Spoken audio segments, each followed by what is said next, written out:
I would like to make a connection of dots.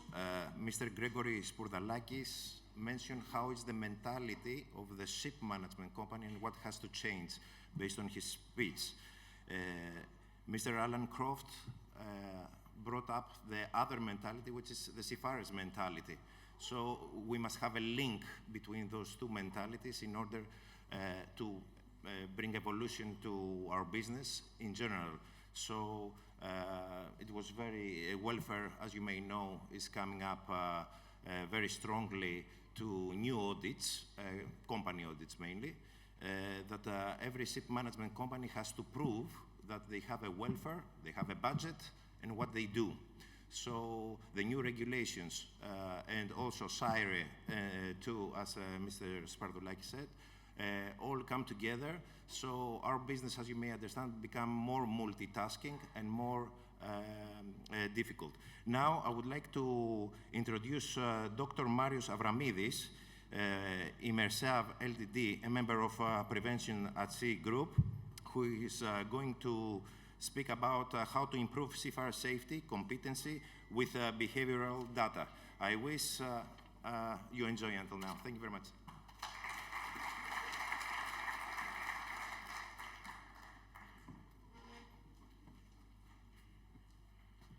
Okay, good morning, everyone. I was going to point out that I was wearing a shirt in that picture. So I do have shirts and suits, but I chose to wear this one. I'll explain why in a little bit. So obviously I'm not a maritime expert. I'm a professor of cognitive psychology based at the University of Cyprus. After moving around a few countries, I'm there.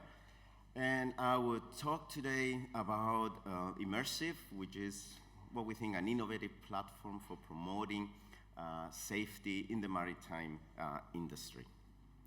Now, I've talked to many maritime experts to learn more about the field, and I know that there's already lots of things that are being done to promote safety in this sector.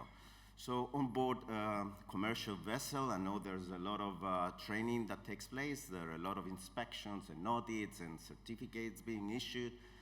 There's even a library of risk assessments for common tasks. Yet, despite all these things, there are a lot of incidents. There are thousands of incidents taking place every year. And what I find striking, at least from my field, is that most of these incidents are caused by human error. So lots of things being done to promote safety, lots of incidents at the same time. So what's going on? I think there's two possible explanations. One is that maybe personnel in the maritime sector, some personnel at least don't have the necessary skills and knowledge to handle the tasks assigned to them. And this could be possible. I know there's a shortage in finding and hiring personnel in this field, so I think it's a plausible explanation. But I think there's a more important reason why there's so many incidents in this field, and it's more relevant to the field I am in. And it's not an issue that is very specific to seafarers. I've seen it's something that all of us have to face. So it's a limitation of how our minds and our brains work. So we know that there's a lot of information that gets into our senses. Our senses register lots of information, but we cannot handle all this information. We have to make selections and process only the information that stands out. Things that are different generally attract our attention. And that's why I put on this yellow shirt. I didn't expect there would be two other people wearing yellow today. Well done. But things that stand out, things that are different tend to attract our attention. I didn't say better, they're better, but they do attract our attention. So attention is limited.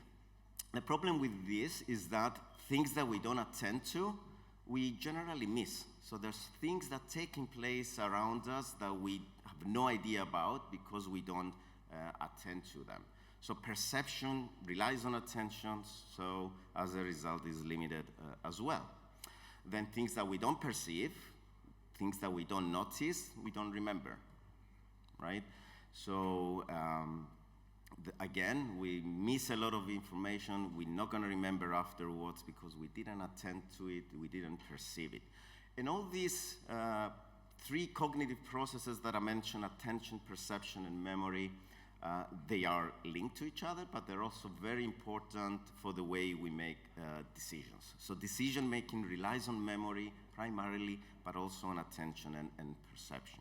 So my point here is that we can make the wrong decisions, and sometimes not being our fault. So it's just the way we are. We cannot process everything.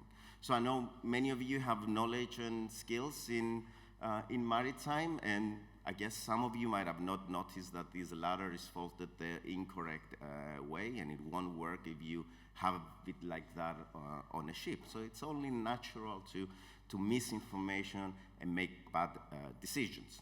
Now, in the maritime sector, things might be a little bit worse because often you have emergency situations, you have situations when a seafarer has to make a decision under stress and under anxiety, and we know that stress and anxiety in some cases influences negatively our arousal, which influences the way we make decisions. There are exceptions. There are things when stress and anxiety actually improve performance, and these are things that we kind of know in the field of cognitive psychology.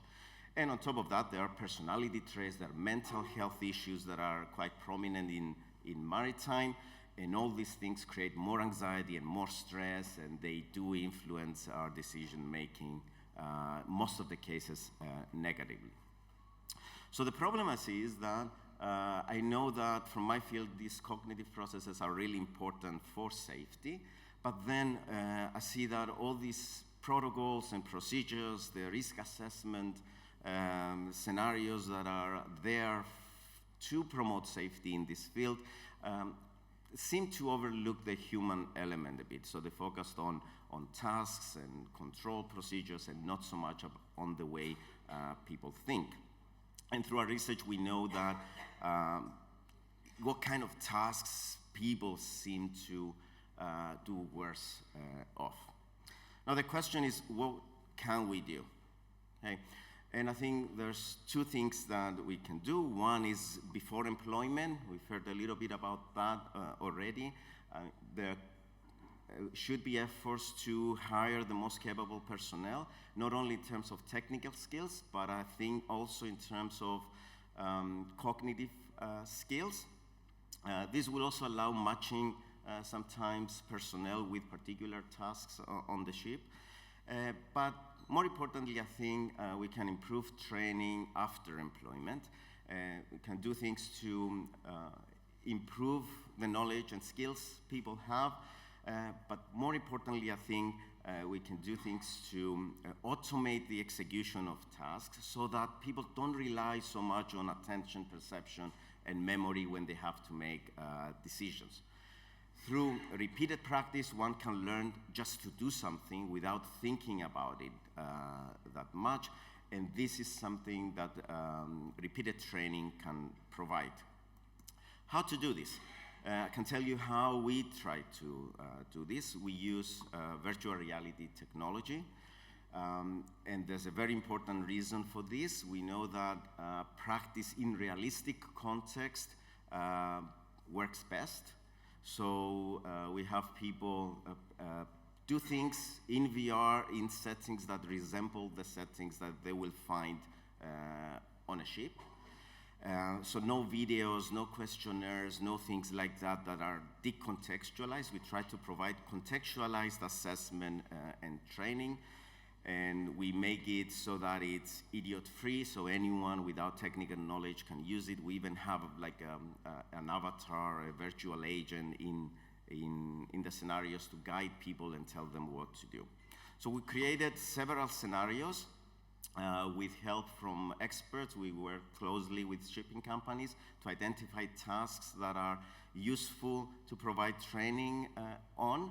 And we have these scenarios. We tested them in studies, and we found things that people can do relatively well, they can spot things relatively well, and then we can find things that people are terrible at. We also included cognitive tests. These are validated, tested, many times tested that assess attention, perception, and memory and help people improve these skills, but we do provide them in, again, realistic context within an immersive situation that resembles what people can find on the ship. And they can do these tests and the scenarios from everywhere, on board, but also at the training center, at home, so you can get this repeated practice that you cannot always get when you are on a vessel. Now, an important thing to what we do is data. And all this, the VR app, is connected to a data platform where you have your account, you log in, and you get data about your performance. And if you are a seafarer with your own account, you get data about yourself. If you are a manager, you can inspect the data from all the people working under your management. And the data is really important because it allows you to track progress. So this is for a particular user. You can see how day by day or week by week he or she can get better at the task assigned to them. But then you can also spot anomalies. So you can spot this period here where performance seems to go down. This is usually a red flag for something, maybe a mental health issue, maybe some family problem. So this is something for the manager to look into. Now, a manager can look at aggregated data from many users, so you can plot the data across many users. You usually get this kind of distribution, which is really useful because you can look at these people and you can identify the talent, you can identify the most competent people to keep in your team or maybe promote to other things. But you can also find the people who are at the low end, people that are performing really poorly, and these are the people that you should focus your training on. So IMMERSEAV offers a very comprehensive tool that focuses on technical skills, also on cognitive skills, but also takes into account some personality traits and can provide information about mental health. It's easy to use from anywhere, and it could be customized and branded depending on the needs of any company. We can also integrate advanced features like eye tracking or recording of physiological responses if we want to measure stress. We can even have it as a multi-user tool where the trainer can also be part of the virtual environment and interact with the user and provide this hands-on training. So this is what we do to promote safety in the maritime.